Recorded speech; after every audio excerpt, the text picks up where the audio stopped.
పాకిస్తాన్తో గూఢాచార్యం నిర్వహించిన కేసులో యూట్యూబర్ జ్యోతి మల్హోత్రా అరెస్ట్ అయ్యారు. ఈమెపై ప్రస్తుతం సోషల్ మీడియాలో తీవ్రమైన చర్చ జరుగుతోంది. అసలు ఈమె ఏ ప్రాంతానికి చెందిన వ్యక్తి? పాకిస్తాన్తో ఈమెకు ఉన్న సంబంధం ఏంటి? పోలీసులు ఎందుకు అరెస్ట్ చేయాల్సి వచ్చిందన్న పూర్తి వివరాలు ఇప్పుడు తెలుసుకుందాం. జ్యోతి మల్హోత్రా ట్రావెల్ బ్లాగ్స్ చేస్తూ వివిధ దేశాలు తిరుగుతూ ఉంటుంది. ఈ క్రమంలోనే పాకిస్తాన్, చైనా, ఇండోనేషియా వంటి ప్రదేశాలు చుట్టేసింది. అక్కడి అందమైన ప్రదేశాలు, టూరిజం గురించి వివరిస్తూ ఉంటుంది.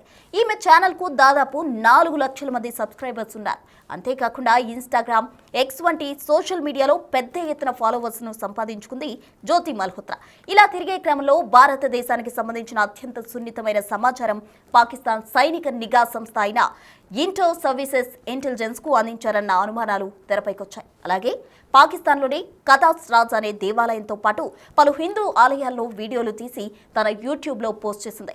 అంటే పాకిస్తాన్లో హిందూ దేవుళ్ల పట్ల ఎంత గౌరవం ఉందో చెప్పేలా ఈ వీడియోను షేర్ చేసింది. తద్వారా మన దేశంలోని హిందువులకు పాకిస్తాన్ పైన మంచి అభిప్రాయం కలిగించేందుకు దోహదపడింది. ఈ క్రమంలోనే భారతీయులకు పాకిస్తానీయులకు మధ్య స్నేహపూర్వక వాతావరణం పెంపొందించేందుకు ప్రయత్నించినట్టు అనుమానాలు వ్యక్తమవుతున్నాయి. దీంతో ఆమెపై భారత న్యాయ సంహిత చట్టాల కింద కేసులు నమోదు చేశారు పోలీసులు. హర్యానాలోని హిస్సార్ ప్రాంతంలో అరెస్ట్ చేసి ప్రత్యేక కోర్టులో ప్రవేశపెట్టారు. జ్యోతి మల్హోత్రా కేసును స్వీకరించిన ప్రత్యేక న్యాయస్థానం ఆమెను 5 రోజుల పాటు పోలీస్ కస్టడీకి అప్పగిస్తూ ఆదేశాలు జారీ చేసింది. జ్యోతిని విచారించగా సంచలన విషయాలు వెలుగులోకి వచ్చాయి. పాకిస్తాన్ అధికారుల కాంటాక్ట్ నెంబర్లు ఆమె ఫోన్లో ఉన్నట్టు గుర్తించారు. తరచూ వారితో సంప్రదింపులు జరిపినట్టు ప్రాథమిక విచారణలో వెలుగులోకి వచ్చింది. అంతేకాకుండా ఢిల్లీలోని పాక్ హైకమిషన్లో పనిచేస్తున్న ఒక ఉద్యోగితో సత్సంబంధాలు ఉన్నట్టు వెల్లడైంది. అయితే ఈ అధికారిని మే 13న ఇండియా విడిచి వెళ్లాలని ఆదేశాలు జారీ చేశారు ఇమిగ్రేషన్ అధికారులు. ఆ పాకిస్తాన్ ఉద్యోగితో తరచూ మాట్లాడినట్టు ఫోన్లో కీలక ఆధారాలు సేకరించారు. యూట్యూబర్ జ్యోతి 2 ఏళ్ల క్రితమే పాకిస్తాన్కు వెళ్లేందుకు వీసా అప్లై చేసినట్టు ఈ విచారణలో తేలింది. వీసా కోసం పాక్ కమిషన్ అధికారులతో పరిచయం పెంచుకున్నట్టు తెలుస్తోంది. ఈ సమయంలోనే యసాన్ ఉర్ రహీం అలియాస్ డానిష్ అనే వ్యక్తి పరిచయం అయ్యారు. ఈ క్రమంలోనే జ్యోతికి వీసా లభించింది.